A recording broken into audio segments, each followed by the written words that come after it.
Өглөө процесс юу болсон бэ гэвэл ерөнхий сайдын хуулиар бол 19 гишүүн санал гаргаж огцруулдаг. Энэ бол нэг гишүүний асуудал биш.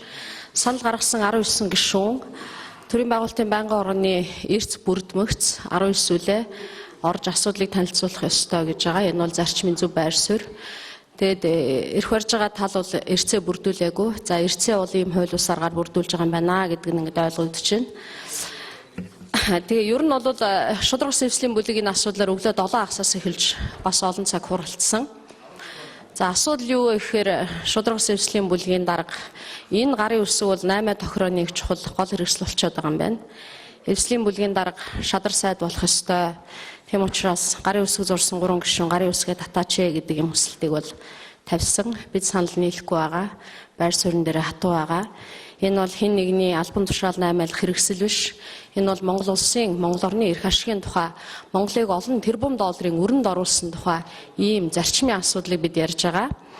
Тийм учраас энийг бүх асуудал хууль зүйн дагуу, хууль ёсны дагуу явах нь зүйтэй гэж ингэж бодож байна. Монгол улс бол ардчилсан парламентын засаглалт орон, асуудлыг олон хоороор шийддэг ийм хууль дүрмтэй, ийм засаглалын хэлбэртэй орон.